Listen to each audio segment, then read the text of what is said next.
bonjour les pépites, j'espère que vous allez bien. C'est Kat, votre prêtresse, je suis votre guide spirituel et j'espère que ces vidéos vous plaisent. En tout cas, merci pour vos gentils commentaires, vos gentils retours et merci pour tout l'amour que vous m'envoyez, c'est vraiment adorable.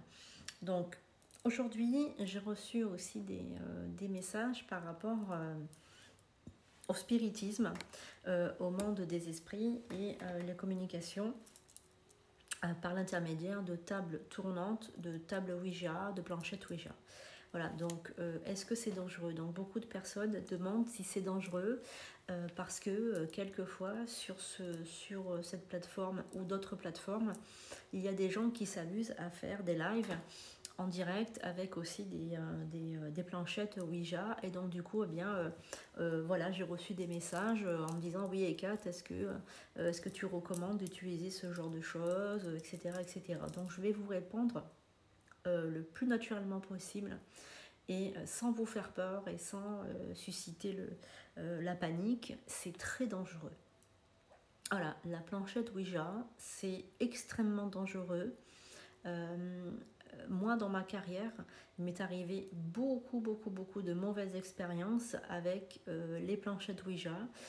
Donc moi, personnellement, j'en ai jamais pratiqué parce que dans ma famille, c'était vraiment quelque chose que tout le monde détestait. Même si on est des médiums très puissants, parce que je viens d'une famille de médiums très puissants, personne n'a utilisé la planchette Ouija. Il n'y a que ma mère qui un jour a fait ça avec des copines quand elle était encore jeune fille. Ma mère savait que elle avait 14 ou 15 ans, elle savait qu'elle était déjà une puissante médium. Elle a fait ça avec des amis. Et je crois qu'elles étaient 4 ou 5, il me semble. Sur les 4, donc ma mère était une médium très puissante, donc elle n'a rien eu. L'esprit n'a pas pu entrer en elle parce que au niveau de l'hérédité, etc., on est connecté à des esprits très puissants qui nous protègent malgré nous, même si on n'est pas au courant. Et donc du coup, elle n'a rien eu, mais les copines avec qui elle était, la plupart ont eu de très graves accidents. Une en est morte et les autres ont eu des accidents de voiture et d'autres péripéties les 6 mois qui ont suivi. Autant dire qu'elles étaient voilà, dans un sale état. C'est la seule qui a utilisé la planchette Ouija lors de son adolescence, mais dans ma famille, sinon, personne ne l'a utilisée et encore moins moi, parce que alors c'est pas que j'en ai peur, mais je trouve qu'il est inutile de, comment dirais-je, d'utiliser ce vortex, cette porte qui ouvre vers évidemment le bas astral, puisqu'il faut savoir aussi son histoire à la planchette Ouija, d'où ça vient, etc. Et ça a été, c'est allemand à la base, hein, c'est allemand, donc avec tous les grégores qui va avec, hein, voilà. J'ai rien contre les Allemands, mais ça a été créé aussi pendant la Seconde Guerre mondiale. Et c'est allemand, hein. À la base, c'est le oui et le ja, enfin, ça veut dire ça à la base. Donc, c'est très compliqué aussi. Donc, voilà, bon. Alors, maintenant, ce qui va se passer, que ce soit plancher Ouija, le petit verre, etc., donc vous appelez, vous invoquez des forces, des esprits que vous ne maîtrisez pas.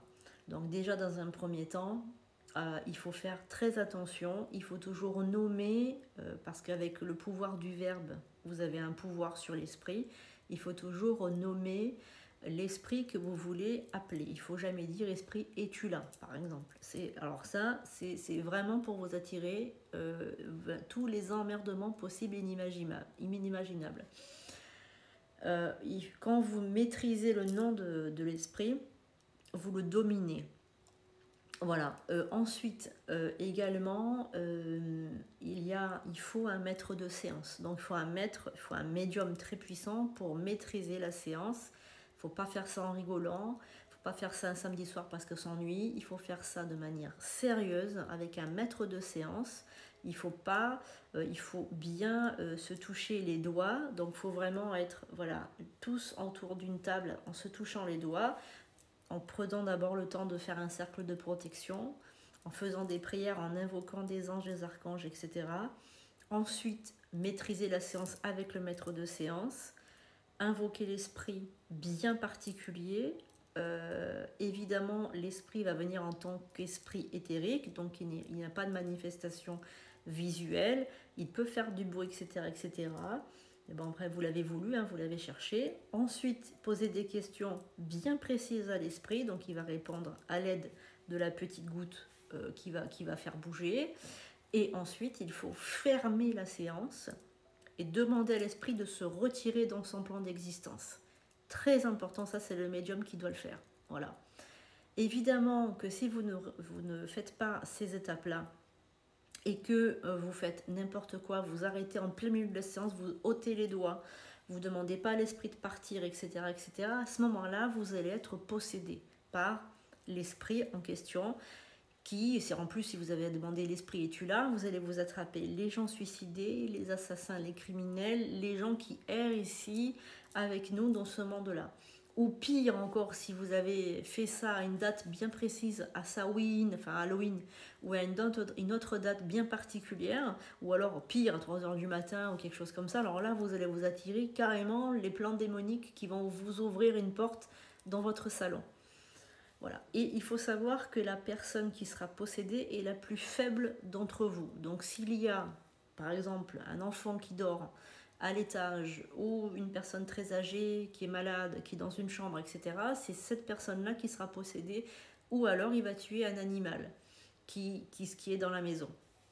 C'est la personne, l'être vivant qui sera le plus faible qui sera possédé ou qui sera détruit. Voilà, ça c'est quelque chose qu'il faut savoir aussi.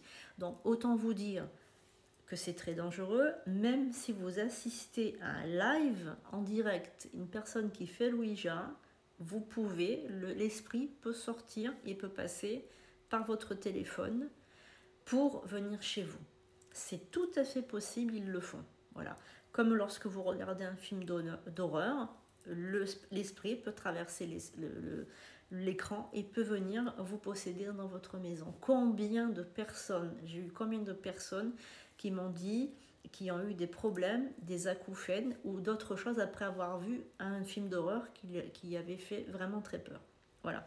Donc le Ouija, c'est vous regardez ça de loin, évitez-en, évitez le plus possible de faire ça. C'est très très dangereux, ça n'a rien à voir avec la médiumnité qu'un médium va maîtriser, c'est-à-dire l'écriture automatique, les choses comme ça. Voilà, moi je fais de l'écriture automatique de manière très, on va dire, encadrée et comme on m'a appris. Je ne risque rien, je n'ai jamais eu de phénomène de possession.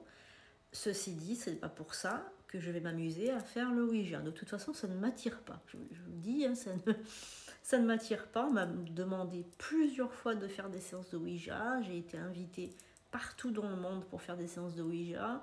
Parce que moi, je travaille avec le monde entier. Je suis très, très connue. J'ai jamais accepté parce que tout simplement, je le sens pas. Je sens qu'il va y avoir une emmerde. Voilà, donc je ne le fais pas. Pourquoi faire? Pourquoi s'attirer des ennuis alors que tout simplement, j'ai pas besoin de ça.